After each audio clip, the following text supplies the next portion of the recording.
thank you once again for addressing our team. You have come to the Vakilsearch office in the past where, like you pointed out, it was a crowded room, no concept of social distancing back then.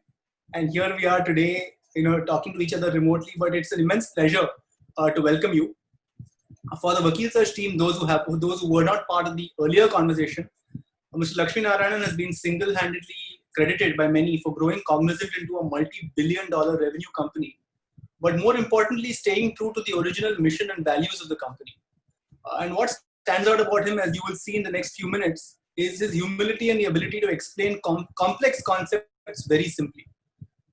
What makes it particularly relevant today is that he has faced adversity of the kind that we cannot even begin to imagine, even in this COVID environment. And both he and the Cognizant team were able to surmount that adversity and go beyond and consistently improve both the value and the quality of the services that were being provided. So our challenges as a company at Vakilsearch are similar to the challenges they faced. We are serving a very large market, a very hungry market for affordable and reliable legal tax and compliance. And having Mr. Lakshmi Narayananshares here today is a unique opportunity because he can talk to us about what we all need to do as individuals and as a company to really bounce back from this crisis and go beyond. So with that brief introduction, I want to pass on the baton to you, sir. Please, we look forward to hearing from you on your initial thoughts on what we as individuals and as a company can do to bounce back and go beyond from the corona crisis. Thank you. Thank you for that introduction, Rishikesh, and welcome to all the other team members who are there. I hope you're able to hear me clearly. You don't have to answer, I'll assume, unless somebody raises a hand, that you're able to hear me clearly and loud. This is, the thing that I'm tired and sick of listening is unprecedented times and this kind of a crisis, this pandemic, etc. So I won't go there. So it is a difficult time. When just a little bit about Cognizant, when that company was growing, there were a number of challenges like this, but no challenge as large as this. There were only 2 times in its entire 25 years of history where it had a sequential decline in revenue. And that also a sequential decline in revenue only in 1 quarter. This is a company that has been in existence from 1994. First was in 2001, when the 9/11 happened. The 9/11 incident in the US, which the terrorist attack that changed the complexion of the corporate world, was the first major incident when we realized that we were not prepared. As a company, we were not prepared for that kind of an eventuality in terms of backup plans, in terms of disaster recovery, in terms of just taking care of the employees who were stranded in various locations. That was the first time, and that we thought was a very big crisis. That was followed by another one, which is the financial crisis.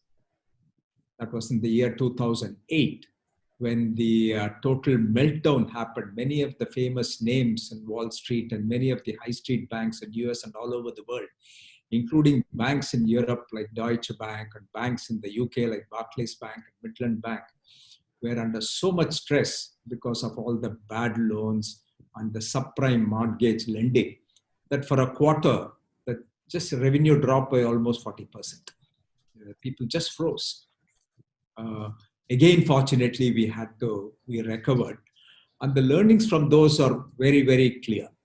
It's just that it's at the time that you're facing a decline, that time, if you're in a service industry, that's the time that you have to take care of your clients much more than any other time. They are not in a position to engage with you. They are not in a position to pay your bills. They are not clear as to what they should be doing, etc. But if at that time you spend all your time and effort and engage with them, not worry about bills, not worry about anything else that's happening in the world except to see how their businesses can come up and running as quickly as possible. That kind of relationship building is valued far more than anything else that you can do for your clients.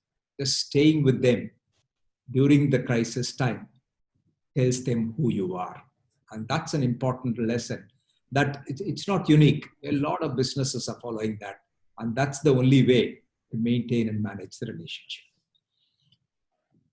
The second thing is looking at it as an opportunity. And clearly in the last 2 months, so many things have changed. Corporate behavior has changed. Individual behavior has changed. We used to, in a company like Cognizant, we used to reluctantly permit people to work from home. We will say, okay, one day in a week, perhaps on a Friday, you can stay at home and work, but the rest of the time, we would like you to be in the physical office and be part of the team and work. That's completely changed. Now we are trying to push as many people as possible to move out. This is happening across the industry, across industries. This evening, Rajneesh Kumar, the chairman and CEO of State Bank of India, was talking. He was saying that how digital are you was the question that was posed to him. So he gave a very nice and simple answer. As far as the corporate world is concerned, we are 99% digital, as far as the corporate customers are concerned. As far as the retail and the individual customers are concerned, we are almost there. We are 75% digital. You know, that was an astounding thing. And the question that came in my mind is, if the corporates are 99%, you know, if SBI is 99% digital, which means the counterparty also should be digital. And they cannot be digital only in one aspect. They cannot be digital only in the finance aspect and not be digital in the HR aspects, not be digital in the legal aspects of running that corporation and so on. So if all those corporates are so digital, why is it that many of the legal firms, why is it that many of the accounting and auditing firms, why is it that so many are the other service firms who are dependent on corporates as customers, not so digital? You know, that's a big question that we have to ask. Is it only the finance department who are interacting with the banks, who are savvy, it has become a necessity for them to be digital because the banks and the financial sector is far more digital? Or is it some kind of a lethargy? Is it because of some departmental or silos that happen in corporates because of which this is happening? That's something that needs careful investigation. And that's an area of opportunity. Any bank, any corporate, big or small, medium-sized company, if your interaction with the banks are completely digital, then there is no reason why your interaction with legal firms, legal advisors, with the government, like the Ministry of Corporate Affairs, cannot be completely digital. And that's a point that we have to keep in mind. And companies like Vakilsearch, which are digitally native, have a tremendous advantage. The type of experience that you have, the type of challenges that you have faced during the formative years, and the learning that you have is phenomenal. Not just in servicing single clients in terms of taxes, in terms of setting up, in terms of registration, in terms of compliance, but in terms of the collective data that you have. What is it that will be of immense value to the rest of the world?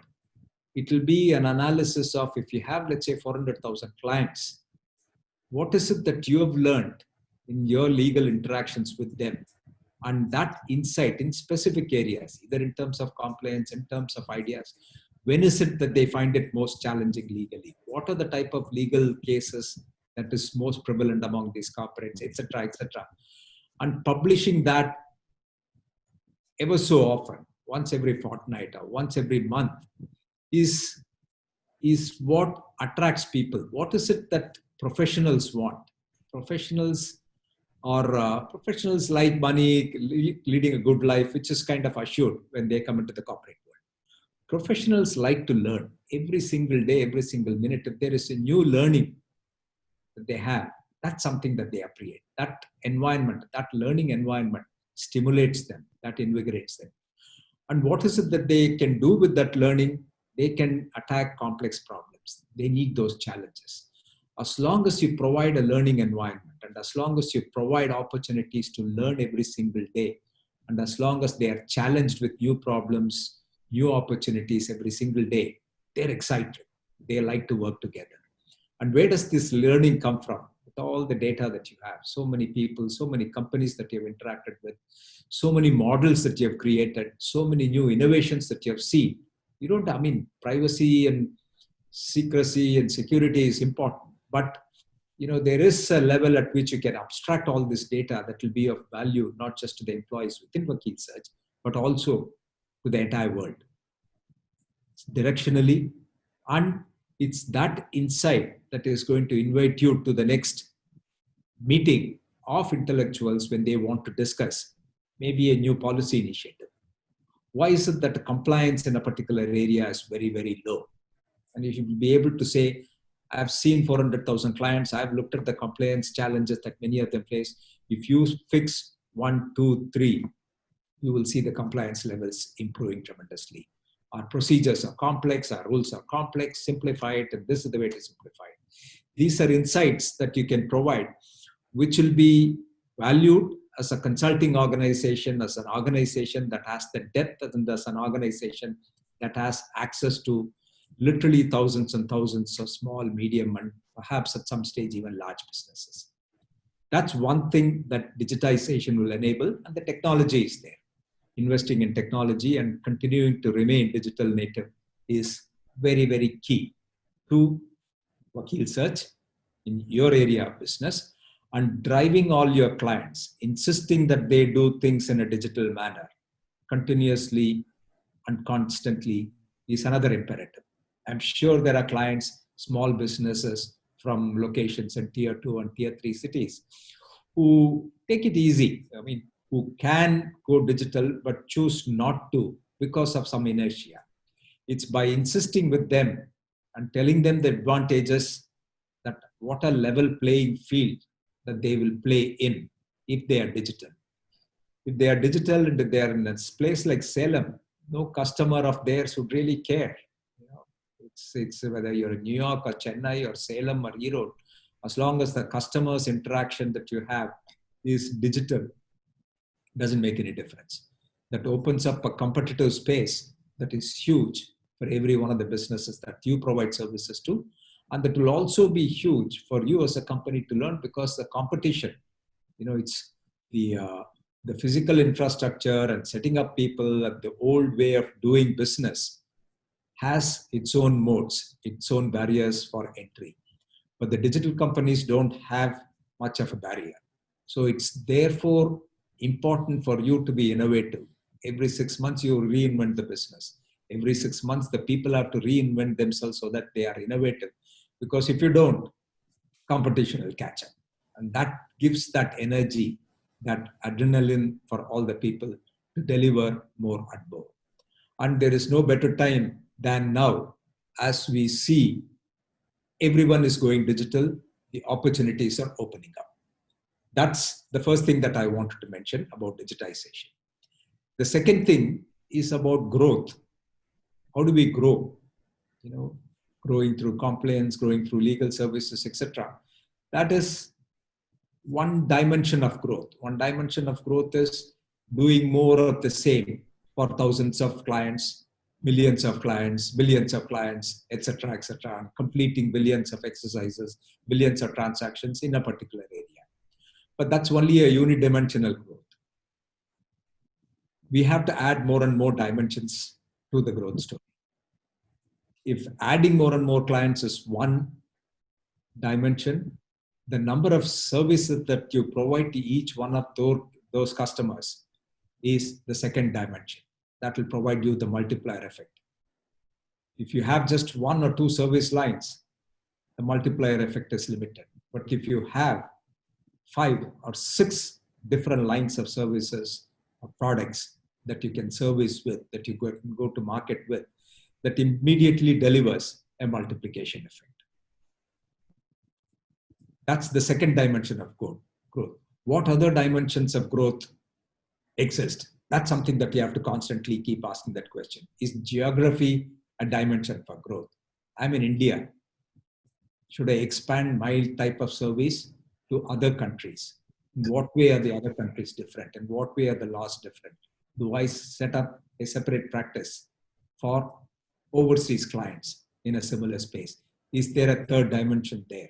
Is there a fourth dimension in terms of analytics and advising corporates, governments, policy makers in terms of insight into what the various companies are doing? So a constant thought process strategically to see how can I multiply the dimensions of growth in the firm is something that you have to think about.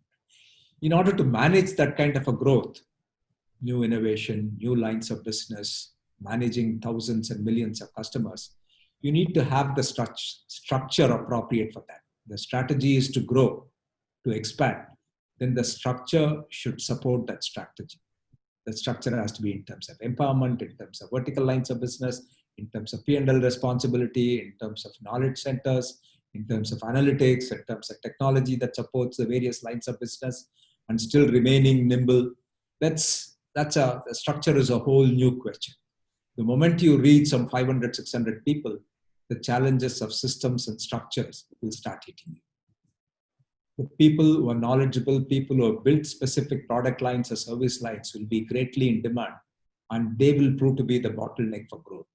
So how do we tackle that is something that you have to think about as you keep looking at expanding. So you're in the right place. The pandemic, bad as it may be, offers companies that are already digital to expand even further, and companies that are not so digital to become even more digital now. So that's a number one great opportunity for growth. And number two is, how long will the people keep doing the same thing over and over again? How do we innovate? How do they move on to different things, more exciting things, more intellectual things, so that people coming and joining the organization at the entry level can do some of the routine things and learn, while the people who have stayed in for 2 years, 3 years, move to higher order things that will be intellectually challenging, that will be a great learning, and that will have the value of that work will be far more appreciated and respected by the industry, by the partners, than the routine type of business. So I'll probably pause here and quickly go through the questions that have come on the chat. I'm able to see them. I'll try to go through a few questions together and try to see if I can address them.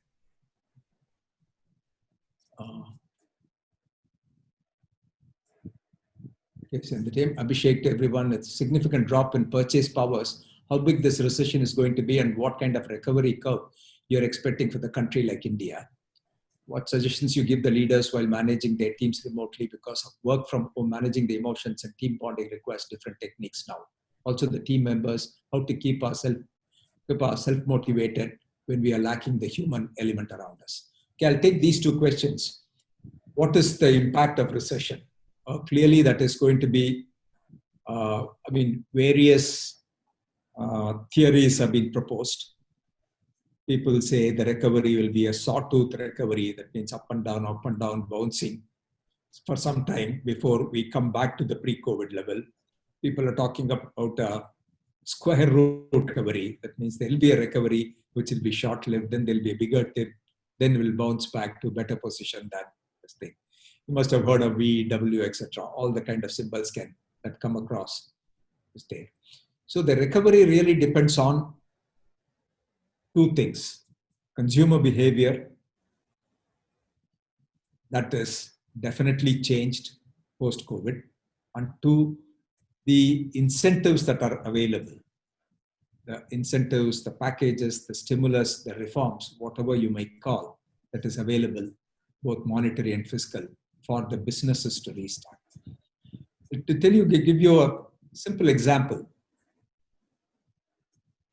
in the US, when this happened, they announced huge packages, 2 trillion, etc. That as to a percentage of GDP, etc. That may not be so relevant, but the implementation of that is very, very relevant.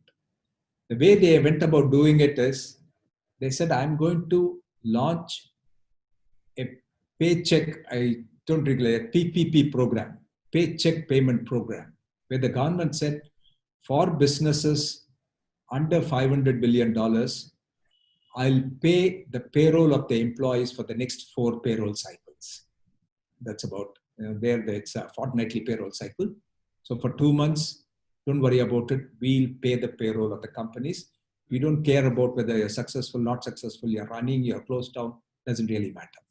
Simple. And then we will give interest-free loans to small businesses, again coming under the same definition, so that you can continue to pay your bills and continue to invest in the business and continue running. Very, very straightforward. Of course, there were some initial hiccups. There are some big companies, food chains that were under $500 million, burger chains that took the money before some of the smaller businesses could take. So it was published, and that one thing great about that economy is everything is open and transparent. And then the moment they came under a cloud or fire for grabbing the money, they immediately returned the money and said, okay, we'll wait our turn in the line. Let the smaller businesses who have hurt more take the money. And after that, if there is anything left, we will come back and take it. So this immediately put a lot of confidence among the people in the government, saying that, hey, they are not going to let us go. At least those who are employed in the formal sector, because the unemployment reached so much in the US, the government is willing to spend a lot of money and time and effort, think through and solve the problem for us. Now in India, the situation is different. We can afford, we can, in a monetary policy in terms of Reserve Bank, easing the interest rates, etc., is helpful, provided there are borrowers. So there is money to be lent, banks are willing to lend, but there are no borrowers because the rules of borrowing hasn't changed significantly. There are some false steps that there is a moratorium for 3 months, now extended to 6 months, but at the end of 6 months, you'll have to pay the interest for that period also. How crazy can that be? So it's some of those policy decisions that has hurt the businesses far more, because of which the businesses, particularly the small businesses, couldn't give comfort to the employees, both the contract employees as well as the regular employees, that the business would be able to survive and continue. And that probably led to all these migrant workers leaving their places of work and go away. All these faults and missteps is going to make the recovery in India a little slower. The confidence of the business is not there. The fear among the population has not gone. Fear that their health is taken care of, they are safe, is not gone. The fear that they will have a salary stream or a revenue stream or money that they can use to buy goods is not there. So, the fear is there and the fear hasn't gone. So as long as the confidence does not return to the population, both at the citizen level as well as at the corporate level, the recession will tend to be slow. Societies, the Western societies who are used to using credit cards, continue to spend, knowing that there is a higher cost as far as the interest is concerned, but then they will continue to spend because they have access to that money. In India, we don't have that privilege. The millions of migrant workers, they have no access to capital at all, no access to credit.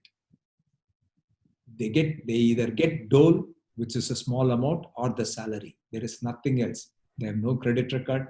There is nothing else. They don't even have, many of them may not even have bank accounts. Even if they do, they have ATM cards, debit cards only, not even credit cards. As a result, it's going to take some time for consumption to come back in this country. And it's the consumption that is going to drive the economy. Because banks are willing to lend, but the borrowers in the industry and the companies are not willing to invest. They do not want to borrow because what will they do with the additional capacity? The products that they produce. My neighbor is Maya Appliances, who manufactures VDM home appliances, VDM grinders, mixies, etc. Well-known brand, very good quality, an innovative product, very different from the old steel products. They were the first ones to innovate in many areas. Now their factory is shut. He's been paying them salary. He says that, these are people, I understand the living conditions of these people. I continue to pay salaries, even if it means I have to take a loss. Very, very nice, genuine of them. Part of the TTK family, the family backing shows up. but he's not in a position to produce. He used the capacity to produce face shields and masks, some PPE equipment, etc. He says, I've got inventory of all these home appliances. My dealers have a lot of appliances, a lot of inventory. Until that is liquidated, there's no point in me borrowing or even otherwise manufacturing. So the consumption has to return. That means money in the hands of people is the most important thing. That's when the recovery curve will happen. So keep watching the money supply. Keep watching how much of money is pumped into the economy. Fiscal is not a problem. Government can spend a lot. The economic theory in that area has also changed. Olivier Blanchard of the MIT school said, as long as the growth rate is more than the interest rate, the government does not have to worry about fiscal deficit. Whether it's 3%, 4%, 5%, 6%, don't worry about it. If you're growing at 10% and the interest rate in the economy is 6 or 7%, keep borrowing, because the growth will support interest payment and you will not fall into the debt trap. And that's supported by Geeta Gopinath and all the other economists. So I think the economists of the country know all this. They will take the appropriate action, but we've always been a little slow in doing it. And therefore, coming out of recession, surely we'll come out of it, but it's going to be a little slow in India. One is the consumer spend is one problem. Two, the task of migrant labor or the out-of-state labor as to whether they will return, in what numbers, when they will return, is another factor that is going to influence capacity building. For managing teams remotely, very, very different. So many people who are locked up at home, they have, in addition to the stress of being at home in a closed environment, the stress of not being appreciated for the work that they're doing from home, not being socially together and enjoying a good laugh, enjoying and sharing each other's joys and sorrows, is detrimental to their efficiency and productivity, and to the longer term to their mental health. So working completely out of home is not a good idea. Periodically, there must be some human contact that happens professionally as well as socially. And those are mechanisms that companies will have to start thinking about. The HR teams will have to look at good practices that are happening. There are so many areas. There are so many businesses that have long time been digital, and it's learning from them, their case studies, etc. That's going to help in bringing out the emotional support that the teams required, bringing out opportunities for people to meet together socially and also professionally, and get together and enjoy these type of conversations on a Zoom call, etc. Just give you two examples. This is a Zoom call with a limited number of people, 25, 30 people, maybe 40 people. Good. I mean, education, one-to-one tutoring, etc. are going on. In ICT Academy, one of the companies that is skilling people in the IT industry, the technology industry, they conduct periodic webinars to teachers, lecturers, and professors in engineering colleges all over the country, where something like 2,000 to 2,500 people participate in what is known as a product called Sky Campus. It's an entirely different type of a product, not like Zoom or MS Teams, etc. And this is something that has been going on the last 2 months. Initially, the interaction was very, very limited. And subsequently, over the last 1-2 weeks, the interaction among closed groups within that 3,000 people is enormous. So there are 3,000 people who are connected to Sky Campus. There are at least 30 different groups of people who are either on MS Teams or Zoom or on audio conferencing, who are discussing or talking to each other while the main program is going on. People have figured out a way of doing it without disturbing the main conference. So while one aspect of this working from home and this conference can be very formal, an informal chat group that you can create that makes it a little more easy for people to do. And for most people today, learning is predominantly auditory. The habit of reading and learning is a little limited. I don't know how it is in the legal profession, because legal profession is so verbose, so much of writing and reading. that I won't be able to comment. But in tech areas, in manufacturing areas, in hospitality and healthcare areas, there's a lot of auditory learning that happens. And people have got accustomed to listening to YouTube videos, listening to shorter speeches and classes, 15 minutes, 16 minutes, learn, come back and go on to the next topic or next part of the subject and so on. So emotional aspect is something that we have to come to grips with, but the other challenges of engagement is something that is much better understood. People are really engaged. And in learning environments, the biggest difference this has made is equity. Everyone is equal. In a classroom, teachers would tend to pay greater attention to brighter students, and the not so bright will tend to get left behind because of the nature of the classroom and the interaction. Whereas in digital classes, everybody is equal. So they're able to chat, they're able to ask questions, they're able to get out, they're able to interact peer-to-peer, so on and so forth. The only other equity that we have to achieve as a country is availability of bandwidth and technology to all the people. Some of the city-bred people may have access to higher bandwidth, better technology, better equipment compared to students participating in from rural or remote areas. As long as that problem is addressed by providing that either on loan or some other means, then equity in learning will be good. And as that the overall IQ, the overall intellectual capacity of the entire class of the group of people will improve. And that's an experiment that you can carry out in Vakilsearch also by inviting people to give talks. We were limited to access. Can I provide airfare to Chandrachud to come and deliver a lecture to my employees? That would put off many, financially not a viable thing to do. Now all those barriers are gone.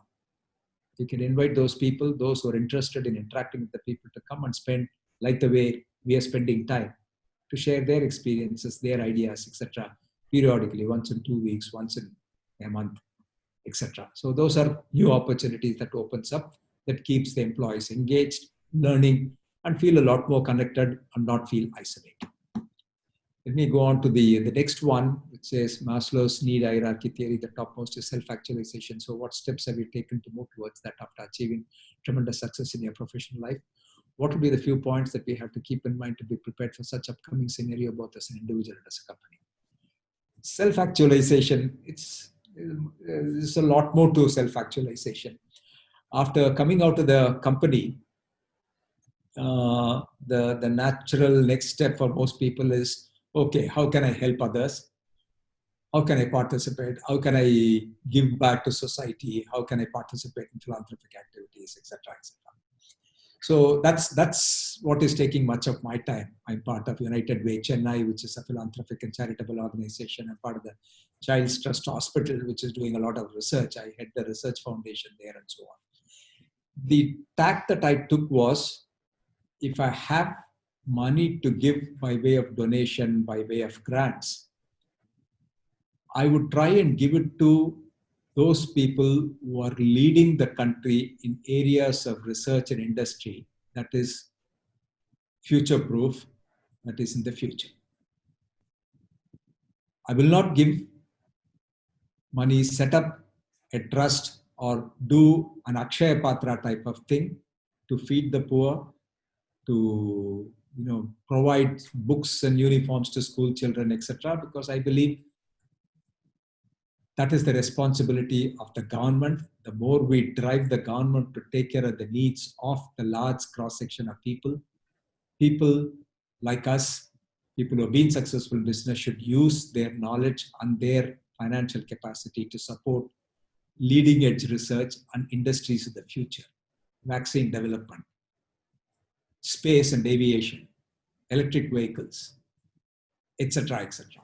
So I try and spend time investing in these companies, identify entrepreneurs, whether they're successful or not, whether there is a good chance or not, I don't really care. I'll give you some examples. These are some really exotic things. The earliest one that I did was to fund the Team Indus. Team Indus was trying to compete globally. They had a good chance among 3 or 4 teams globally. that was a private initiative to land a rover on the surface of the moon. Supported them financially like so many others. It was a long shot. They had crossed 7 out of the 8 hurdles, and so they had a good chance. But unfortunately, financially, they couldn't close. They needed something like, $80 to $90 million. They got to about $45 million, and because of which they couldn't complete. But then the money I given had gone for a good cause. So no regrets. Investing in a company called Minovax, a company out of Indian Institute of Science that working on vaccine development for a class of viruses that are the corona type of viruses. They've understood how the viruses operate. You might have heard of the Moderna company, which is working on the messenger RNA to create then develop antibodies automatically within the body by giving this mRNA injection, that COVID-1273 experiment. Somewhat on similar lines, there is an experiment that this company is doing. In the institute, there's a commercial setup that was started early stages. They have received some good grants. They've had some initial success with rats. Now they are experimenting with ferrets. They needed money. I said, I don't have deep pockets, but at least I'll give you $1 million. If it works, terrific. If it doesn't, too bad. We have at least learned something out of it, is the approach that I've taken. Similar approach with an electric vehicle battery manufacturing company, committed to another 2030 type of a time frame company, which is working on thorium-based clean nuclear power generators. The uranium-based ones are quite safe, but they're not proliferation resistant. Thorium is a proliferation resistant input, fissile fuel, using which if I set up a thorium-based power plant, an Indian Nuclear Power Corporation can go to Africa and set up 20 different power plants, 500 megawatts, 1000 megawatts, without the fear that the residual fuel will be used for weapon grade purposes. They just cannot do any weaponization with that. That's the type of technology that's available. Experiments are going on. So I've chosen to invest or give grants to these type of high-end research that will provide employment leadership to the people and the country in areas and industries of the future, rather than worrying about the current scenario, because there are plenty of people taking care of it and so on. That's as an individual. And as a company, of course, every company, Cognizant, Vakilsearch, they have to keep constantly innovating. I like the idea of reinventing every 5-6 years. If you are doing the same thing that you were doing 5 years back or 4 years back, that means you have not added value to yourself. And since you haven't added value to yourself, you cannot add value to society. You cannot add value to your customers and clients. So reinventing yourself, learning about new things as an individual is important. The reason why I do this MedGenome and Minovax and all these type of things is, it's not as though I can master anything, biological sciences or cellular biology or molecular biology, but at least I'll get some handshake acquaintance with that and know where the world is headed and what the future holds. So those are my thoughts. We're coming to the last 4 minutes of that. Any mistakes Cognizant has committed during its growth story which you feel Vakilsearch should not repeat? Yeah. There are 2 things that I would like to state. Maybe I've mentioned this before, but it's worthwhile reiterating. We all prepare for failure, but we don't prepare for success as a company.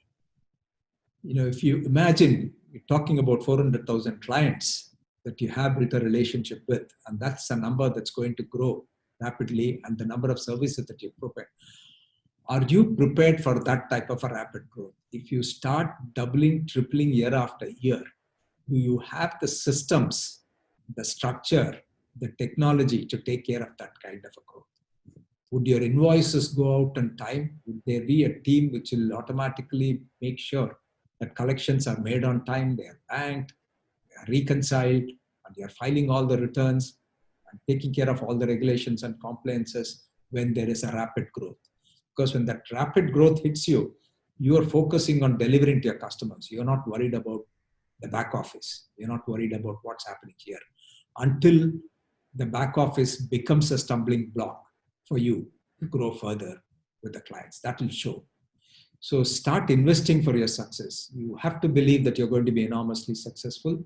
And if you think that, okay, today I can manage with a Tally or a Zoho, think again.